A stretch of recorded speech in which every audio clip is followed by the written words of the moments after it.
இங்கே ஒன்று பெஸ்ட்டான விஷயம் என்னென்னா, ஒரு விஷயத்த நம்ம 10 வாட்டி கேட்டாலுமே 10 வாட்டியுமே அவங்க கோவப்படாமல் பொறுமையாக சொல்லி தருவாங்க. நான் இங்கே ஸ்டார்டிங்கில் வரும்போதே 0 நாலேஜ் தான் வந்தேன். எனக்கு இன்ட்ரெஸ்ட் இருந்துச்சே தவிர எனக்கு ஒன்றுமே தெரியல. நம்மளாம் இதை கற்றுக்க முடியுமா அப்படின்ட்டு ஒரு டவுட்டாக இருந்துச்சு. அப்படின்ற பட்சத்துக்கு அவங்க நமக்கு கேர் எடுத்து அதிகமாக கேர் எடுத்து பக்கத்தில் நின்று சொல்லிக் கொடுக்குறாங்க. சொல்லிக் கொடுக்குற பட்சத்துக்கு நம்மளால் ஈஸியாக புரிஞ்சுக்க முடியுது. சப்போஸ் இந்த நிறைய பேருக்கு வந்து இந்த ஃபீல்டு சூஸ் பண்ணுவோமா வேணாமா அப்படின்ட்டு ஒரு டவுட்டாகவே இருக்கும். அவங்களுக்கு டெஃபினட்டாக சொல்கிறேன், டெஃபினட்டாக இது நல்லா சம்பாதிக்கக்கூடிய ஒரு ஃபீல்டு தான். இது முதலீடும் கம்மியாக இருக்கும், லாபமும் அதிகமாக இருக்கும். இந்த சுயதொழில்ன்றது வந்து நமக்கு மட்டும் உதவாது, நம்ம அடுத்த தலைமுறைக்கும் நம்ம சொல்லிக் கொடுக்கலாம். ஹாய் ஃப்ரெண்ட்ஸ், என்னோடய நேம் சுல்தான். நான் 2015 யாதவ காலேஜில் பிகாம் கம்ப்ளீட் பண்ணேன். எனக்கு ஆரம்பத்துலேருந்தே எலக்ட்ரானிக்ஸ் ஃபீல்டில் வந்து இன்ட்ரெஸ்ட் கொஞ்சம் அதிகம். இடையில கொஞ்சம் குடும்ப சூழ்நிலைனால கொஞ்சம் அக்கௌண்டண்ட்டாக கேசியராக அந்த மாதிரி ஒர்க் பண்ணேன். இப்போ நான் ஒர்க் பண்ண இடம் வந்து எனக்கு செட்டாக நிறையா பிரச்சனைகள் வந்துச்சு. அதுக்கப்புறம் அந்த கம்பெனியை விட்டு ரிலீவ் ஆகி வந்தேன். ஏதாவது ஒரு சுயதொழில் பண்ணலாமே அப்படின்ட்டு கற்றுக்கணும் அப்படின்ட்டு ஒரு ஆசை வந்துச்சு. ஏதோ தெரியாத ஒரு விஷயத்தை பண்ணுறத விட நமக்கு தெரிஞ்ச ஒரு எலக்ட்ரானிக்ஸ் ஃபீல்டுக்குள்ளே போகலாம் அப்படின்ட்டு ஆர்வம் வந்துச்சு. அப்போ அந்த மொபைல் ஃபீல்டு வந்து எனக்கு கொஞ்சம் பெஸ்ட்டாக தெரிஞ்சிச்சு. நான் வந்து நிறைய இடங்களில் விசாரிக்க போகும்போது ஃபீஸு அதிகமாக சொன்னாங்க. ரெண்டாவது அவங்க பேசுனது வந்து எனக்கு கொஞ்சம் சாட்டிஸ்ஃபைடாக இல்லை. அதுக்கப்புறம் வந்து நான் யூடியூப் பார்த்தேன். யூடியூப்பில் பார்க்கும்போது இந்த எஸ்எஃப்ஆர் டெக்னாலஜிஸ் பற்றி சொன்னாங்க. அந்த யூடியூப்பில் வந்து அவங்க ஸ்பீச் கேட்கும் போதே எனக்கு கொஞ்சம் கரெக்டாக இருந்துச்சு, ஓகே பண்ணலாம் அப்படின்ட்டு. அப்புறம் இந்த ஸ்க்ரீனில் தெரிய நம்பரை வச்சு சாலமன் சாருக்கு பேசினேன். அவங்க நேரில் வாங்க டீட்டெயில்ஸ் சொல்லுவோம் அப்படின்ற மாதிரி சொன்னாங்க. அதுக்கப்புறம் நான் நேரில் வந்து பேசும்போது அவங்க கொஞ்சம் கான்ஃபிடென்ஸாக பேசினாங்க. அவங்க பேசுகிறத வச்சு எனக்கு கொஞ்சம் ஆர்வம் அதிகமாக இருந்துச்சு. ஏற்கனவே இருந்த ஆர்வத்தோடு இன்னும் கொஞ்சம் அதிகமாகிடுச்சு. சரி ஓகே பண்ணலாம் அப்படின்னு சொல்லி தோணுச்சு. இது வந்து நம்ம வந்து ஃபுல்லாக ஒரே பேமெண்ட்டில் கட்டணும் அப்படின்ற அவசியம் இல்லை. 3 இன்ஸ்டால்மெண்ட்டு 4 இன்ஸ்டால்மெண்ட்டு அந்த மாதிரி மெதுவாகவும் கட்டிக்கலாம். அப்போ எனக்கு ஃபினான்சியல் ரீதியாகவும் அது கொஞ்சம் நல்லா சப்போர்ட்டிங்காக இருந்துச்சு. சரி அப்படின்ட்டு நம்ம கிளாஸை சேர்ந்தாச்சு. ஸ்டெப் பை ஸ்டெப்பாக இங்கே வந்து எப்படின்னா தியரி கிளாஸும் இருக்குது, ப்ராக்டிக்கல் கிளாஸும் இருக்குது. ஃபஸ்ட்டு வந்தோம் உள்ளே நுழையும் போதே உங்களுக்கு இந்த ஃபீல்டில் இன்ட்ரெஸ்ட் இருக்கா அப்படின்ட்டு ஃபஸ்ட்டு கேட்டாங்க. ஆமாம் சார், எனக்கு இன்ட்ரெஸ்ட் இருக்குது சார், இன்ட்ரெஸ்ட் இருக்கனால தான் நான் இந்த ஃபீல்டை நான் சூஸ் பண்ணியிருக்கேன் அப்படின்ற மாதிரி சொன்னேன். அப்புறம் ஃபஸ்ட்டு வந்து நம்ம தியரி கிளாஸ் வந்து நடத்துனாங்க, நல்லா புரிஞ்சு. அதுக்கப்புறம் படிப்படியாக ப்ராக்டிக்கல் போனாங்க. இங்கே ஒன்று பெஸ்ட்டான விஷயம் என்னென்னா, ஒரு விஷயத்த நம்ம 10 வாட்டி கேட்டாலுமே 10 வாட்டியுமே அவங்க கோவப்படாமல் பொறுமையாக சொல்லி தருவாங்க. மற்ற இன்ஸ்டியூட்டில் வந்து இந்த மாதிரி சொல்லி தருவாங்களா அப்படின்றது எனக்கு தெரிஞ்சு கொஞ்சம் டவுட்டு தான். அவங்க சொல்கிறது வந்து ஒரு தடவை சொல்லும் போதே தெளிவாக சொல்லிடுவாங்க. அப்படி நமக்கு புரியலை அப்படின்னா நம்ம திருப்பி நம்ம கேட்டுக்கலாம். எத்தனை தடவை கேட்டாலும் பொறுமையாக சொல்லி தருவாங்க, கோவம் எதுவும் பட மாட்டாங்க. அப்படிங்கும்போது நமக்கு சாட்டிஸ்ஃபைடாக இருக்கும்.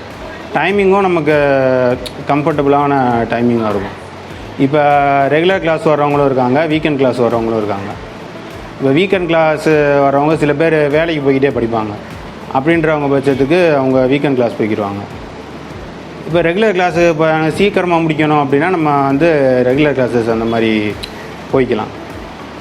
அப்போ இது நம்ம கிளாஸ் நம்ம சேர்ந்து பண்ண எனக்கு கொஞ்சம் ஆர்வம் அதிகமாகல. அப்புறமா சொந்தமாக பண்ணலாம் அப்படின்ற ஒரு ஐடியாவும் இருக்குது. இப்போ நான் கிளாஸில் ஜாயின் பண்ணி ஒரு 2 மந்த்ஸ் ஆயிடுச்சு, முடிய போகுது. நேமாக ஒரு 1 வீக் 2 வீக்குள்ளே முடிஞ்சிடும். எனக்கு வந்து சொந்தமாக பண்ணணும் அப்படின்ட்டு ஒரு ஐடியா இருக்குது. இப்போ நம்ம சொந்தமாக நிறையா பேருக்கு வந்து முதலீடு இருக்கும். தனியாக ஒரு முதலீடு இருந்துச்சு, சொந்தமாக இன்வெஸ்ட் பண்ணுற அளவுக்கு முதலீடு இருந்துச்சு அப்படின்னா அவங்க சொந்தமாக இன்வெஸ்ட்மெண்ட் பண்ணி சொந்தமாக தொழில் ஸ்டார்ட் பண்ணிக்கலாம். சில பேருக்கு வந்து அமௌண்ட்டு கம்மியாக இருக்கும். இப்போ ஒரு கடை ஆரம்பிக்க ஒரு 1 லட்ச ரூபா தேவைப்படுது அப்படின்னா அவங்களுக்கு கம்மியாக இருக்கும்.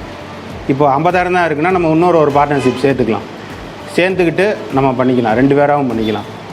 அப்படி இல்லை என்கிட்ட பணமே இல்லை அப்படின்ற பட்சத்துக்கு அப்பையும் கவலைப்பட தேவையில்லை. நமக்கு தெரிஞ்சவங்களே ஒரு 9 பேர் 10 பேர் ரெடி பண்ணலாம். ஒரு ஆள் வந்து 1 லட்ச ரூபா ரெடி பண்ணுறது வந்து ஒரு கஷ்டமான விஷயம். இதே சிங்கிள் பேர்சனாக 10,000 ரூபா ரெடி பண்ணால் அது வந்து ஈஸியாக பண்ணிக்கலாம்.